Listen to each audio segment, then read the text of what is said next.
Hello, this is your teacher, Professor Nirmal Kumar Swai, Department of Library and Information Science, MD University, Rohtak. So we are developing this lecture series for our students, especially PhD students. You have attended the classes, and through this lecture you can supplement your the curiosity on the basis of your syllabus. So now we'll discuss uh, uh, that is scientific misconducts. Scientific misconducts. Here, scientific misconducts in the syllabus, it is given uh, falsification, fabrication, and plagiarism. FFP. Okay, by the syllabus. So, what is scientific misconduct? Here scientific is not related exactly to science. Kindly understand in this way. Scientific misconduct is not exactly related or refers to science. It refers to the entire the world of systematic research. Entire world of systematic research or research that way. Because data fabrication could be possible in social science and humanities also. Anyway, three components of scientific misconduct we are discussing. The first one is data falsification, data fabrication, and plagiarism. Okay, so plagiarism probably we won't discuss in my other videos. You can refer many videos are there from my sources, and from other sources also you can trace plagiarism aspect.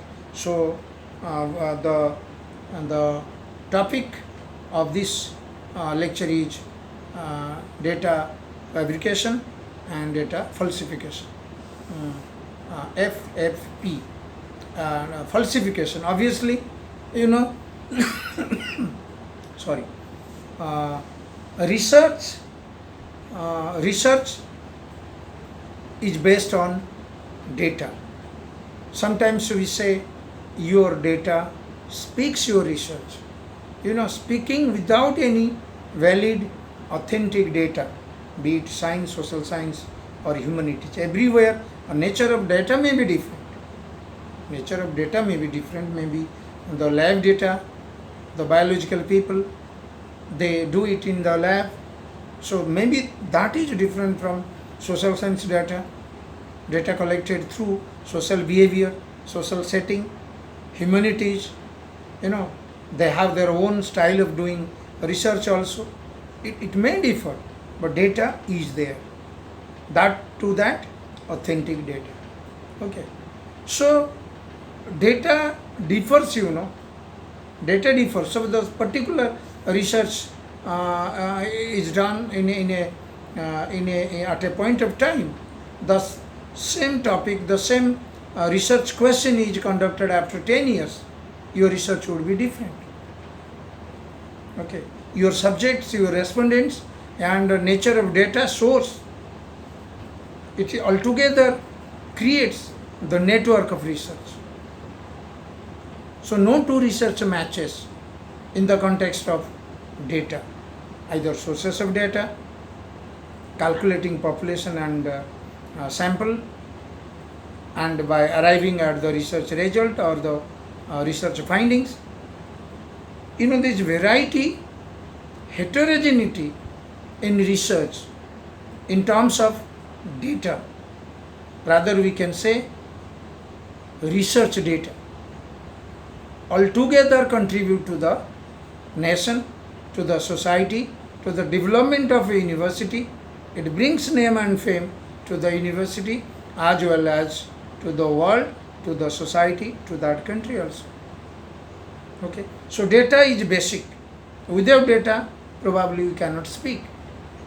But sometimes, for reason, maybe not abiding by, violating your own conscience, maybe short-term goal, maybe quick result, maybe seeking a job, maybe for getting a promotion, maybe false comparing with other colleagues.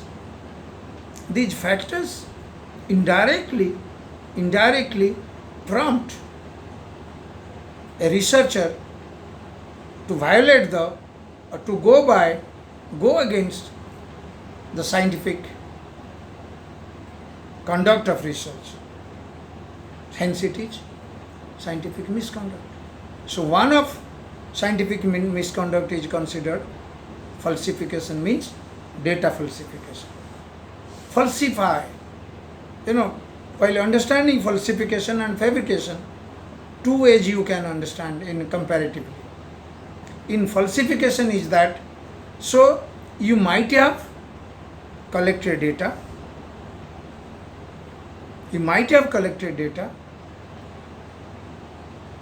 okay. Suppose reading habits in social science research, reading habits of people of Haryana, students of MDU, okay. So in that case, you collected data or may not have collected data, okay, two ways. But mostly falsification is that you collected data but you falsify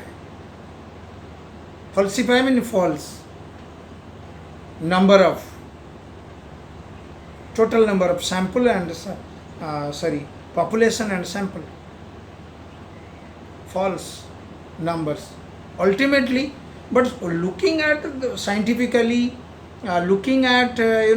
suppose you are publishing this, sending it for publication in Europe, a journal in Africa, even in India also, being here in this northern part of India, and you are publishing in Chennai, okay, and with false data. Maybe in case of 10, you have collected from 10 people, but you say it is 20, okay, or it is 50, okay, and it sounds, the way you did it sounds okay. Statistically, the statistical method you have used, okay, but the facts are hidden in this way. Facts not coming out. You have collected from 10 people, 10 respondents, 10 subjects. Maybe another 80 you have left, but you have mentioned falsified data, 100 respondents. Maybe in those 80 respondents, your data could have shown heterogeneity, and that ultimately must have impacted a different kinds of result in your finding, which you didn't do. And not only the repercussion is, but it was published. Similarly, data fabricate. Okay, fabricate is nothing out of, you never conducted data, you never visited a village, you never conducted a lab work. Maybe you have read it somewhere, okay, maybe physics, chemistry or bio, and you have little knowledge about the chemistry, so you recreated or you fabricate the value. Fabrication is nothing, the literal meaning of fabrication is that you fabricate out of nothing, no iota of actuality. Both are bit confusing, because like what is falsification, what is fabrication. But fabricate is that you can fabricate anything. Okay, so both way,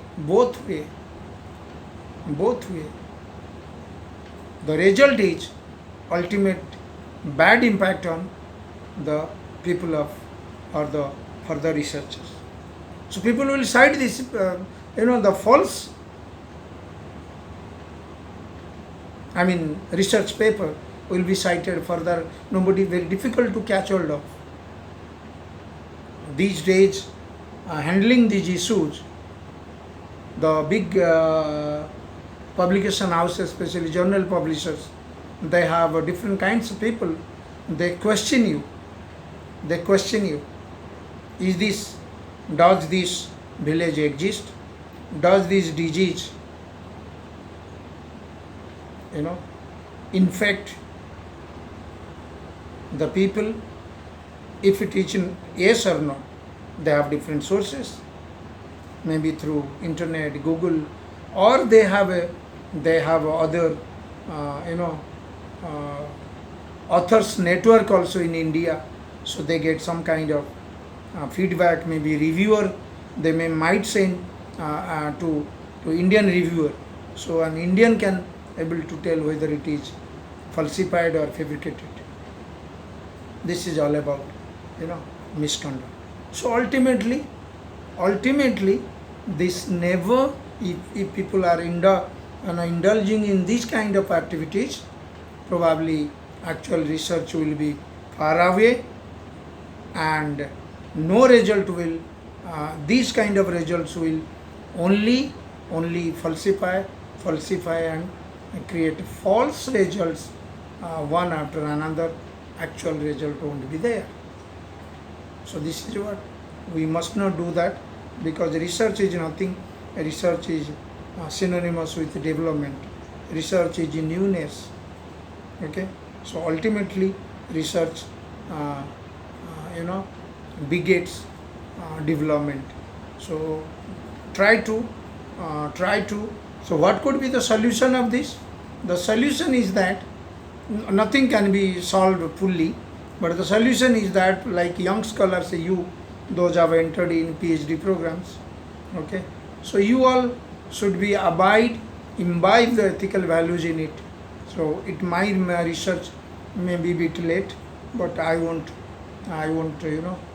go for false comparison, false run after a particular result or in publications. So these way we give training to them, and sometimes solving is that, so some mechanism should be developed by the publishers to reject these kind of papers, so that if someone will never indulge in these kind of activities and we all can help in doing this also. We can restrict others to do this kind of in hidden way, without letting the authors know that we have reported it to the publishers. Sometimes few cases of banning the author is their kind of punishment, so others won't follow that footprint of data falsification and data fabrication.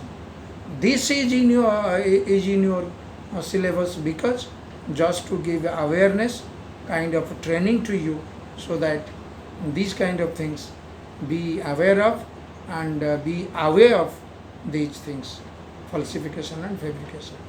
Okay, so hope you can compensate your topic with this lecture. Bye bye.